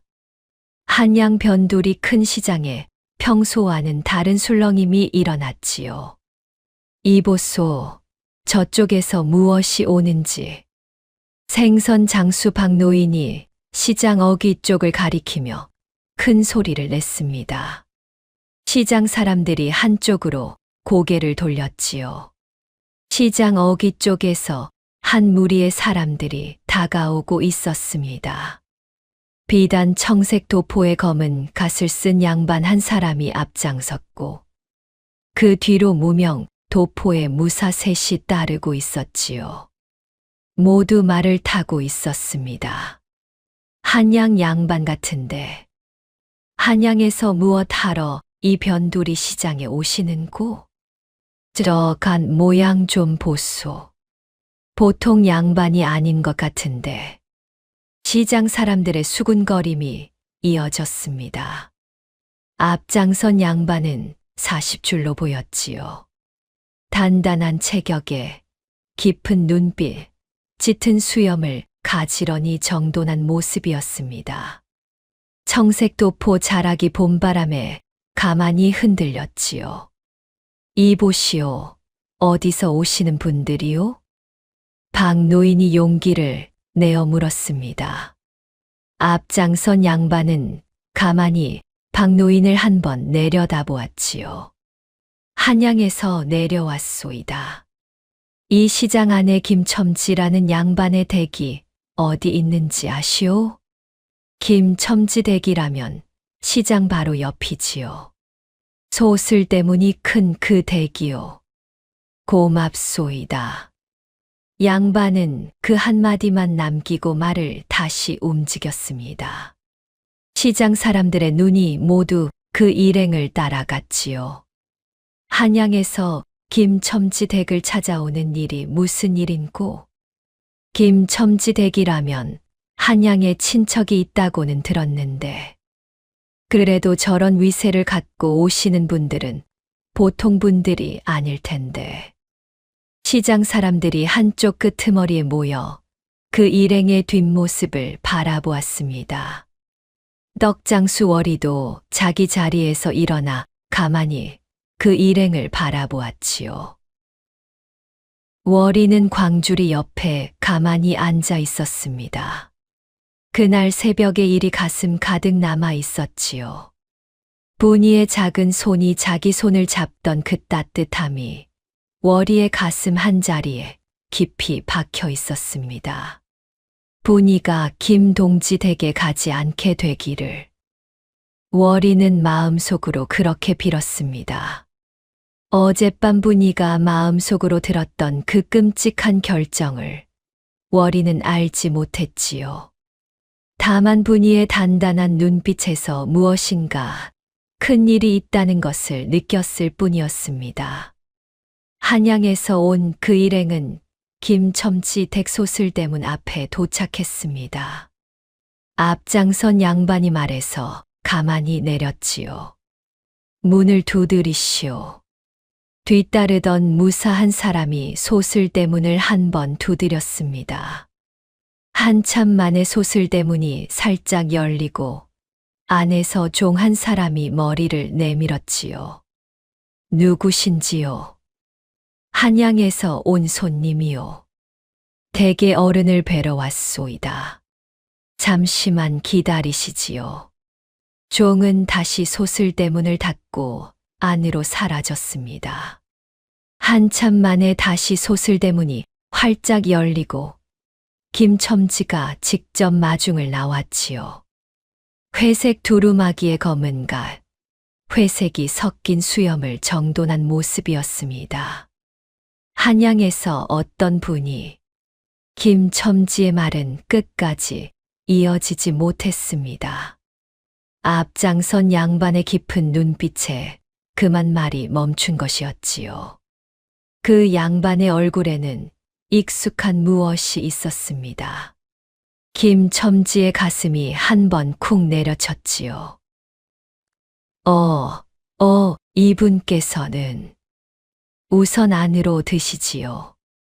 긴한 이야기가 있어 왔소이다. 양반은 가만히 그 한마디만 남기고 김첨지의 안내에 따라 안으로 들어갔습니다. 무사셋은 소슬대문 밖에 그대로 자리를 잡았지요. 박씨 부인은 안채에 있다가 한양에서 온 손님이 왔다는 소리를 듣고 부랴부랴 사랑채로 나왔습니다. 자줏빛 비단 저고리에 진청 비단 치마를 곱게 매만지고 보랏빛 비녀를 한 번 더 꽂으며 사랑채로 갔지요. 한양에서 어떤 분이 박씨 부인이 사랑채에 들어서며 살짝 웃음을 머금었습니다. 한양에서 온 손님이라면 분명 큰 양반일 것이고 큰 양반과 잘 사귀어 두면 김첨지 댁의 위세가 더 높아질 것이라는 셈이 박씨 부인의 머리에서 빠르게 움직였지요. 어이쿠, 이렇게 누추한 곳까지 오셨군요. 차라도 한 잔 끓여 올리겠습니다. 박씨 부인이 새된 목소리로 비위를 맞추기 시작했습니다. 청색 도포의 양반은 가만히 그 모습을 바라보다가 한마디 했지요. 부인이시오? 네, 김첨지의 처이옵니다. 마침 잘 되었군요. 부인께도 묻고 싶은 일이 있어 왔소이다. 네, 무엇이든 말씀하시지요. 박씨 부인의 입가에 미소가 떠올랐습니다. 한양 양반과 직접 이야기를 나눌 기회를 얻은 것이 박씨 부인에게는 큰 행운으로 보였지요. 이 댁에 빚 갚으러 팔려온 어린 노비 소녀가 있다는 소문을 들었소만 사실인지요. 박씨 부인의 미소가 잠시 굳었습니다. 어린 노비 소녀라면 분이를 두고 하는 말이었지요. 박씨 부인은 잠시 답하지 못했습니다. 그 천한 것 말씀이요? 천한 것이라 부르시오. 네, 어디서 빚을 못 갚아 부모가 팔아넘긴 천한 것이옵니다. 매일 그릇이나 깨고 일은 잘 못하고. 박씨 부인이 다시 새된 목소리로 분이를 흉보기 시작했습니다. 양반의 얼굴이 점점 굳어졌지요. 오늘 그 노비를 다른 댁에 팔아넘기실 작정이라 들었소만.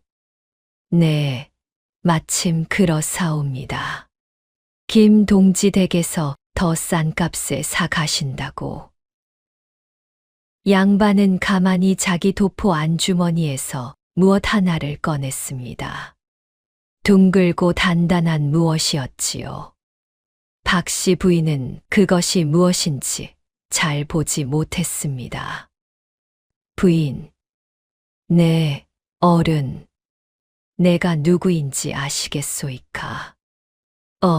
어찌 알겠습니까? 한양에서 오신 양반이시지요. 양반이 가만히 그 둥근 무엇을 박씨 부인 앞으로 들어보였습니다. 봄볕에 그 둥근 것이 한 번 빛났지요. 청동에 새긴 글자, 마패 두 글자가 또렷이 박씨 부인의 눈에 들어왔습니다. 마패였습니다. 박씨 부인의 얼굴이 새파랗게 질렸습니다. 자줏빛 비단 저고리 아래로 박씨 부인의 손이 한 번 떨렸지요. 어사어른. 그러하오. 양반의 깊은 눈빛이 박씨 부인을 가만히 내려다보았습니다. 박씨 부인은 그 자리에서 무릎을 풀썩 꿇었지요. 보랏빛 비녀가 머리에서 살짝 흔들렸습니다. 어사어른, 죄송하옵니다. 무엇을 그리 잘못하였는지. 부인의 죄는 차차 묻겠소이다. 우선 이 댁에 그 어린 노비 소녀를 데려오시오. 네, 알겠사옵니다. 박씨 부인이 무릎을 꿇은 채 한참을 떨었습니다. 김첨지도 한쪽에 무릎을 꿇었지요. 김첨지의 회색 두루마기 자락이 한 번 흔들렸습니다. 어사어른. 박씨 부인은 부엌 쪽으로 사람을 보냈습니다. 종 한 사람이 부랴부랴 부엌으로 가서 분이를 데려왔지요. 분이는 영문도 모른 채 마당으로 끌려 나왔습니다. 회색 무명 저고리에 갈색 무명 치마, 헝겊 댕기를 한 머리. 그 자리에 무엇이 일어나는지 분이는 잘 모르고 가만히 마당에 섰지요. 어사 이정화는 분이가 마당에 나오자 가만히 그 모습을 바라보았습니다. 봄볕 아래 분이의 작은 얼굴이 또렷이 보였지요. 큰 눈, 단아한 인매, 그리고 가는 손목. 이정환의 얼굴에 한 번 충격이 지나갔습니다. 이정환은 한 발 가만히 분이에게 다가갔습니다. 분이는 그 모습의 영문을 몰랐지요. 다만 그 양반의 깊은 눈빛이 자기를 가만히 보고 있는 것을 느꼈습니다. 어른께서 누구신지요? 분이가 작은 목소리로 가만히 물었습니다. 양반의 눈빛이 한 번 더 흔들렸지요. 내 이름이 분이옵니다. 어른. 분이라고. 이정환의 목소리가 한 번 흔들렸습니다. 그러더니 이정환은 가만히 분이 앞에 무릎을 꿇었지요. 청색 도포의 무릎이 봄볕에 마당 흙바닥에 닿았습니다. 박씨 부인의 입이 한 번 벌어졌지요. 김첨지도 입을 다물지 못했습니다. 한양의 어사가 노비 소녀 앞에 무릎을 꿇었으니 이는 보통 일이 아니었지요. 어사 어른. 분이는 그 자리에서 한 걸음 뒤로 물러섰습니다. 어찌 양반이 그것도 어사 어른이 천한 노비 앞에 무릎을 꿇으시는지 분이는 영문을 알 수가 없었지요. 이정환은 가만히 무릎 꿇은 채 분이를 올려다보았습니다. 깊은 눈빛에 무엇이 가득 차 있었지요. 5년이라는 시간이 그 눈에 가득 들어 있었습니다. 조카님. 이정환의 목소리가 가만히 떨렸습니다. 분이의 가슴이 한 번 쿵 내려쳤지요. 조카님이 맞으십니까? 봄볕이 김첨지 댁 마당에 따스하게 내리쬐었습니다. 그 봄볕 아래 한양의 어사가 노비 소녀 앞에 무릎 꿇고 묻는 한마디가 떨어졌지요. 마당의 모든 사람이 그 자리에 굳어진 채 그 한마디를 들었습니다. 분이는 그 자리에 한참을 서 있었지요. 영문을 알 수 없는 한마디였지만 가슴 한구석이 알듯이 흔들렸습니다. 어사 어른께서 무슨 말씀을? 분이는 그 한마디만 작은 목소리로 했지요. 더 말을 잇지 못했습니다. 이정환의 눈에서 처음으로 한 방울 눈물이 떨어졌지요. 5년 동안 한 번도 흘리지 않던 양반의 눈물이었습니다. 조카님이시지요. 5년 전 잃어버린 내 조카님. 마당에는 봄바람이 한 번 지나갔습니다. 그 봄바람에 분이의 댕기가 한 번 살짝 흔들렸지요. 분이는 그 봄바람을 한 번 가만히 받았습니다. 어사 이정환의 깊은 눈빛이 분이를 가만히 올려다보고 있었지요. 어사 어른, 무슨 말씀을 하시는지 분이는 알지 못하옵니다. 분이는 빚 갚으러 팔려온 천출이옵니다. 양반댁의 조카가 될 일이 어찌 있겠사옵니까? 분이의 작은 목소리가 봄볕 가득한 마당에 떨어졌습니다. 이정환은 가만히 무릎 꿇은 채 한 손을 들어 분이의 손을 가만히 잡았지요. 분이의 가는 손목이 양반의 단단한 손에 감싸졌습니다. 조카님. 그대는 천출이 아니십니다. 그대는 내 가문의 외동딸이십니다. 이정환의 목소리가 단호했지요. 분이의 가슴이 또 한 번 흔들렸습니다. 어찌 그런 말씀을. 5년 전 한양에 큰 정쟁이 있었사옵니다. 내 동생이 그러니까 그대의 부친이 모함을 받아 가문이 멸문하였사옵니다. 나는 그 일에 함께 휘말려 종적을 감추어야 했지요. 그대는 그때 5살이셨사옵니다. 이정환이 가만히 한마디 한마디를 풀어내기 시작했습니다. 5년 동안 가슴에 묻어두었던 사연이었지요. 내 동생이 모함을 받던 그 밤, 동생 부부는 그대를 가까운 종에게 맡기셨사옵니다.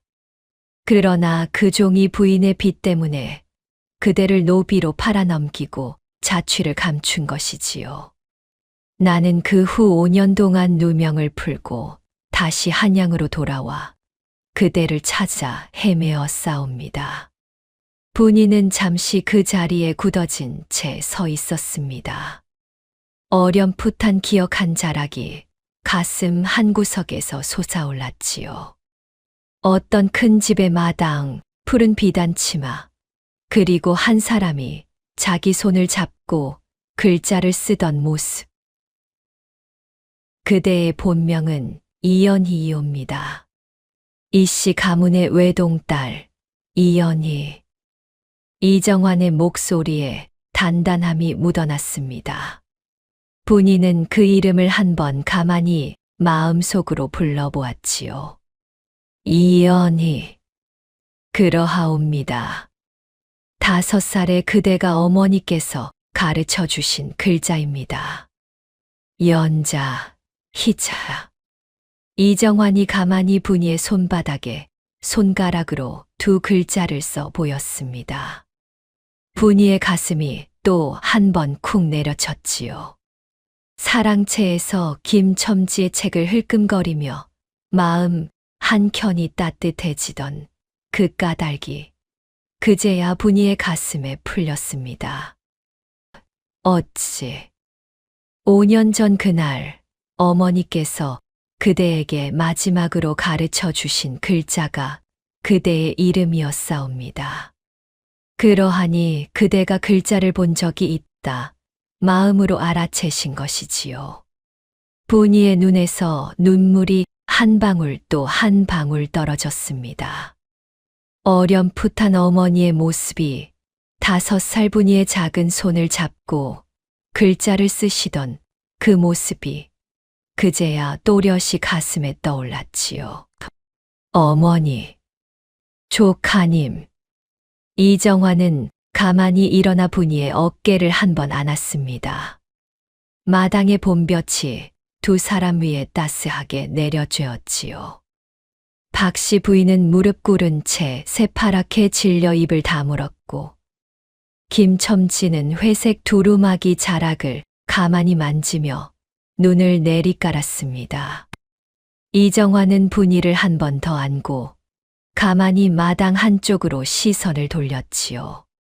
조카님, 5년 동안 누가 그대를 살려주셨는지 아시옵니까?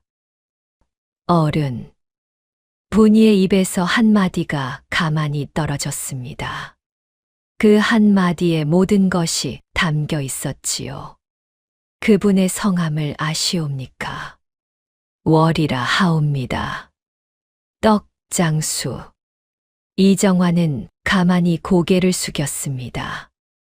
무사한 사람에게 작은 목소리로 한마디를 건네자 무사는 곧 시장 쪽으로 발걸음을 옮겼지요.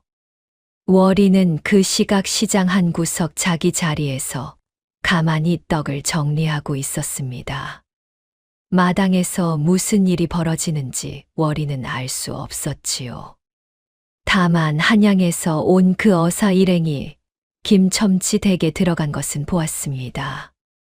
무사한 사람이 월이의 자리 앞에 다다랐을 때 월이는 깜짝 놀라 일어섰지요. 어찌하시는지요? 낭자, 어사 어른께서 김첨지 댁으로 모시라 하시옵니다. 어사 어른께서 어찌 가시면 아실 것이옵니다. 월이는 영문도 모른 채 광주리를 가만히 한쪽에 두고 무사를 따라 김첨지 댁으로 갔습니다. 시장 사람들이 그 모습을 보며 일제히 수군거렸지요. 이보소, 우리 시장 떡장수가 어사 어른 부르심을 받았네. 무슨 일이 일어난 것인지. 박 노인이 입을 한번 벌리고 그 모습을 바라보았습니다. 강 노파도 그 자리에서 한마디 못하고 굳어졌지요. 월이는 소슬대문을 지나 김첨지 댁 마당에 들어섰습니다. 마당 한가운데 분이가 어사 이정환과 함께 서 있는 모습이 보였지요. 월이의 가슴이 한 번 쿵 내려쳤습니다. 분이는 월이를 보고 가만히 한 발 다가왔습니다. 그러더니 월이의 손을 두 손으로 다시 한 번 꼭 잡았지요. 어른. 이정환은 그 두 사람의 모습을 가만히 바라보다가 가만히 무릎을 꿇었습니다. 청색 도포의 양반이, 그것도 한양의 어사가 월이 앞에 다시 한 번 무릎을 꿇은 것이었지요. 그러고는 가만히 머리를 숙여 큰 절을 올렸습니다. 월이는 깜짝 놀라 한 발 뒤로 물러섰지요. 어사 어른, 어찌, 낭자. 이정환은 머리를 든 채 월이를 가만히 올려다보았습니다. 월이의 거칠어진 손이 봄볕 아래 또렷이 보였지요. 손등의 작은 흉터까지 깊은 눈빛에 들어왔습니다. 5년 동안 내 조카를 살리신 분이십니다. 이 절을 부디 받아 주십시오. 그대께서 매일 새벽 두신떡 한 그릇이 한 사람의 목숨을 살렸습니다. 이정환이 다시 한 번 머리를 깊이 숙였습니다. 무사셋도 함께 무릎을 꿇고 큰 절을 올렸지요. 박씨 부인과 김첨지는 그 모습을 그저 입을 다문 채 바라볼 수밖에 없었습니다. 월이의 눈에서 처음으로 눈물이 한 방울 떨어졌지요. 저는 그저 떡 한 그릇을 두었을 뿐이옵니다. 그 떡 한 그릇이 한 사람의 목숨을 살렸지요. 5년이라는 세월 동안 단 하루도 빠지지 않으셨다 들었사옵니다. 이정환의 단호한 한마디가 마당 가득 떨어졌습니다. 월이는 가만히 분이의 손을 다시 잡았지요. 그 손이 따뜻했습니다. 살아 계셔 주어 고맙습니다. 분이. 어른. 분이는 그 한마디에 또 한 번 어깨를 떨었습니다.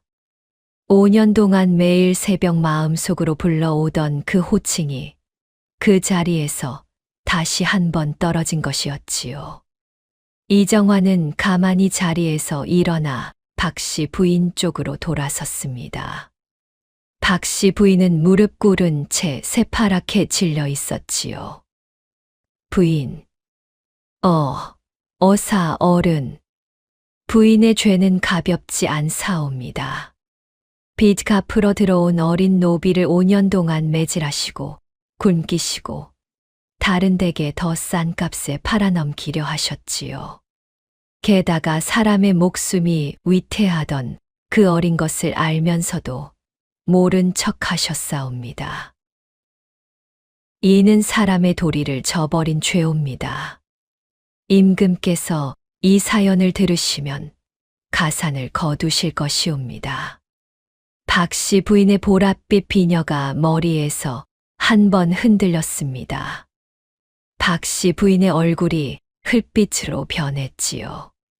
김첨지도 그 자리에 무릎 꿇고 가만히 머리를 숙였습니다. 어사 어른, 부디. 박씨 부인이 한마디 빌어보려 했지만 이정환의 깊은 눈빛 앞에서 그 한마디는 흩어져 버렸지요. 며칠이 지났습니다. 한양에서 임금의 분부가 내려왔지요. 임금께서 이 사연을 들으시고 크게 감복하시어 떡장수 월이에게 효녀 정려문을 하사하셨습니다. 양반 신분도 함께 인정하셨지요. 김첨지 댁 박씨 부인의 가사는 거두어졌고 박씨 부인은 그 댁에서 쫓겨나게 되었습니다. 김첨지는 우유부단한 죄로 한양에서 멀리 외진 곳으로 옮겨 살게 되었지요. 봄볕이 더욱 따스해진 어느 날 아침이었습니다. 김첨지 댁이 비워지고 이정환은 분이를, 아니 이연희를 새 옷으로 갈아입혔지요. 옥색 비단 저고리, 진청 비단 치마, 머리에는 단아한 비녀 하나. 17살 양반 처녀의 단아한 모습이 마당 가득 빛났습니다. 어른. 이연희가 월이 앞으로 가만히 다가왔지요. 월이도 새 옷으로 갈아입었습니다. 임금께서 하사하신 단아한 비단 저고리와 치마였지요. 그러나 월이의 손에는 여전히 거칠어진 흔적이 그대로였습니다. 어른께서 평생 제 곁에 계셔 주십시오. 이연희의 눈빛이 단단했습니다. 단아한 처녀가 단단한 결심으로 한 한마디였지요. 한양어사 댁으로 함께 가십시다. 어른께서는 이제 제 가족이옵니다. 이정환도 가만히 그 한마디를 거들었습니다. 낭자, 부디 우리 가문의 식구가 되어 주십시오. 평생 함께 모실 것이옵니다. 월이는 가만히 이연희의 손을 마주 잡았지요. 그러고는 작은 목소리로 한마디 답했습니다. 그저 곁에 있겠습니다. 고맙습니다, 어른. 이연희의 입가에 처음으로 작은 미소가 떠올랐습니다. 5년이라는 시간을 견뎌낸 처녀의 첫 미소였지요. 떠나는 날 아침이었습니다. 시장 사람들이 이 소식을 듣고 모두 시장 어귀에 모였지요. 박노인, 강노파, 그리고 월이를 손가락질하던 그 모든 사람들이었습니다. 이정환의 일행이 시장 어귀를 지나갈 때 시장 사람들은 일제히 길 양옆에 무릎을 꿇었습니다. 박노인이 가장 먼저 무릎을 꿇었고 강노파도 떨리는 손으로 무릎을 꿇었지요. 낭자, 부디 평안하소서. 시장 사람들의 머리가 일제히 봄볕 가득한 길바닥에 가까이 닿았습니다. 5년 동안 월이를 손가락질하고 팔자가 사납다 흉을 보았던 그 사람들이었지요. 월이는 가마 위에서 가만히 그 모습을 내려다보았습니다.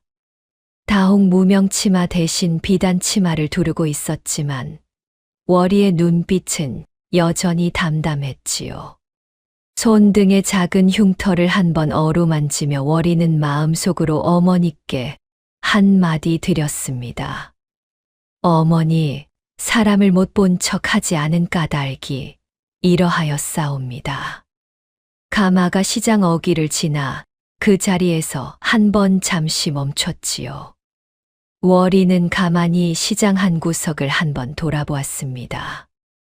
5년 동안 매일 떡 광주리를 두던 그 그늘진 자리. 그 자리에 봄볕이 따스하게 내려앉아 있었지요. 월이의 입가에 작은 미소가 떠올랐습니다. 잘 있어라. 월이는 마음속으로 그 자리에 한번 인사를 올리고 다시 앞을 바라보았지요. 가마는 한양 사대문 쪽으로 길을 떠났습니다. 이연희의 가마가 그 뒤를 따라갔습니다. 옥색 비단 저고리에 진청 비단 치마를 두른 17살 처녀가 5년 만에 양반 신분을 회복하여 한양으로 돌아가는 길이었지요. 가마의 문틈으로 이연희가 한번 월이의 가마 쪽을 바라보았습니다. 월이의 가마와 자기의 가마 사이의 거리가 그 어떤 거리보다 가까이 느껴졌지요. 봄볕이 한양 사대문 가는 길에 가득 내리쬐었습니다. 가마 2대가 가지런히 그 길을 따라갔지요. 길가에는 새풀이 돋아나고 있었고 멀리서 종달새가 울었습니다. 어른. 이연희가 가마 안에서 가만히 한마디 했지요. 옆 가마의 월이에게는 들리지 않을 작은 목소리였지만 이연희의 마음속에서 그 한마디는 평생 떠나지 않을 한마디였습니다. 평생 곁에 계셔 주시기를. 가마 2대가 봄볕 가득한 한양길을 따라 천천히 사라졌지요. 그 뒷모습을 시장 사람들은 길 양옆에 무릎 꿇은 채 한참을 바라보았습니다. 마침내 가마가 시야에서 사라지자 박 노인이 가만히 한마디 했지요. 사람의 마음 하나가 사람을 살리는구나. 봄바람이 한 번 시장 어귀를 지나갔습니다. 그 바람에 시장 한 구석 그늘진 자리에 떨어진 떡 부스러기 하나가 가만히 흔들렸지요. 5년 동안 매일 새벽 그 떡 한 그릇이 두어졌던 그 자리에 봄볕이 따스하게 내리쬐고 있었습니다. 이렇게 한양 변두리 큰 시장의 한 떡장수와 한 어린 노비 소녀의 이야기는 끝이 났지요. 사람의 마음 하나가, 매일 새벽 떡 한 그릇 하나가 한 사람의 목숨을 살리고 한 가문을 다시 일으킨 옛 이야기였습니다.